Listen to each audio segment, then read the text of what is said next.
கல்யாணத்தை நிறுத்த சொல்ற? வந்து இரு இளமதி, நான் யார்? பரமனுக்கு நர்சிங் வேலைக்காக வந்து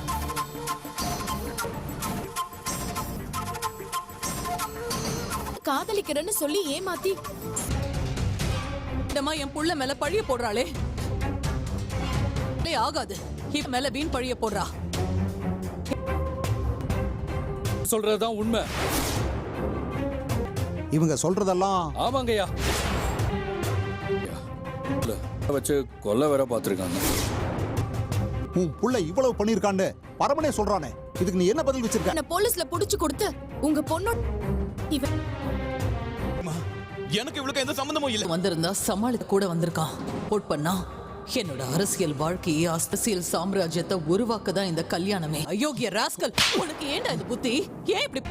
இதனடா நான் ஐயாவுக்கு வாக்கு கொடுத்த. நீ எல்லாம் எப்படிடா ஏன் வயித்துல வந்து பிறந்த?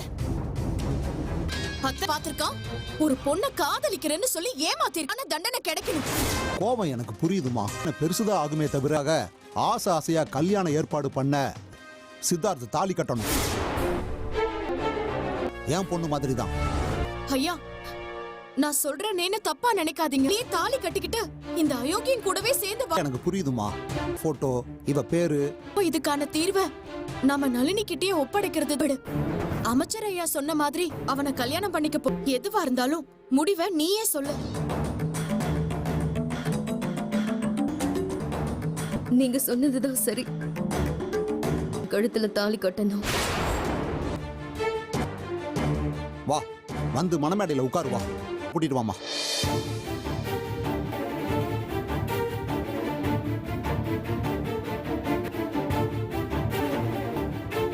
நீ வந்து மணமேடையில உட்கார சொல்லு.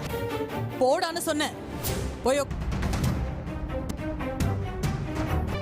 உட்காரு.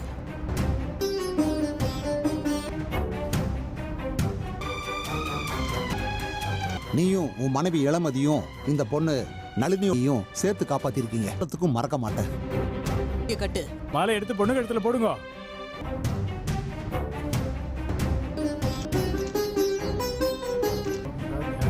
ஓம் காத்தியாய நாய.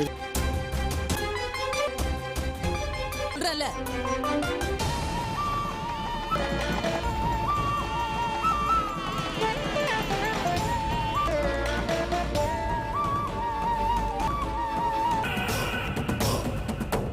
ஆக்கி என் அரசியல் கனவுல ஆசிட ஊதையிலையும் மண்ணள்ளி போட்டுட்டீடும். அதுவும் என் அத்தை எவ்வளவு கோவக்காரங்கன்னு அவங்களே பாதிப்பும் வந்துடக்கூடாது. சொல்றத கேட்டல. உங்க தப்புக்கு பிராயச்சித்தமா டைம் எடுக்கத்தான் செய்யும். வெளியே அனுப்புனாலோ இல்ல உன் வீட்டுல ஏதாவது பிடிக்காது, கட்சியவே பாதிக்கும். சொல்லிட்டேன். தப்பு பண்ணான்னு தெரிஞ்சதோ அது ஏமாதாயா முடிவெடுப்பேன். ஐயா, சரிங்களா? என்னாலேயோ என் பையனாலேயோ இந்த பொண்ணுக்கு எந்தவித பிரச்சனையோ. வாக்கு கொடுத்துட்டாங்க. ரொம்ப தேங்க்ஸ் பரமா.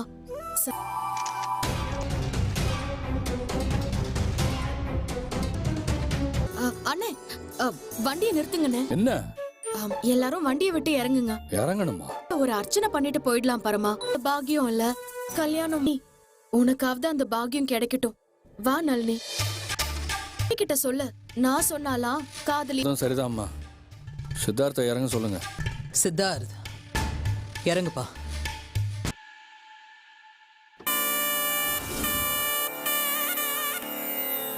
போடா. கல்யாணம் ஆகி வீட்டுக்கு கூட்டு போறோம். அர்ச்சனை பண்ணுங்களேன். பேர் சொல்லுங்க. நளினி, ரேவதி நட்சத்திரம். பண்ணும்போது பேரு நட்சத்திரம் எல்லாம் சொல்ல. சித்தார்த் பூச நட்சத்திரம். சித்தார்த் பூஸ். ஆயிரம் பல்லாண்டு வடிவாய் வடிவார் ஜோதி வளத்துறையும் பல்லாண்டு. ஏதோ கூப்பிட்டு இருந்தீங்க. சரி சாமி, சொல்லுங்க சாமி. உங்ககிட்ட ஒரு கோவில்ல சுமங்கலி பூஜை இருக்கு. அந்த பூஜைக்கு குறைந்தா வர சொல்லுங்க. சொல்லுப்பா. சுமங்கலி பூஜைன்னு ஏதோ சொல்லிட்டு இருந்தீங்களே. வருஷம் எல்லா செல்வங்களும் கிடைச்சி காலா காலத்துக்கும் ஒத்துமையா இருக்கு. சந்தோஷப்படுவா. கூட நம்ம சித்தார்த் தம்பிக்கு கல்யாணம் நடந்து உள்ள சிஎம் ஆயிடுவீங்கன்னு நினைச்சு ரொம்ப சந்தோஷப்பட்டு. வெறுப்புல இருக்கேன். நீ அதையே சொல்லி சொல்லி காமிச்சு முன்ன நின்று இந்த கல்யாணத்தை நடத்தி வச்சிருக்க. மரியாதையும் போறதுக்கா? கோயிலுக்கு வர சொல்லுச்சு. பூஜை நடந்துகிட்டு இருக்கு. சரி, 6 ஜோடி தான் வந்திருக்காங்க.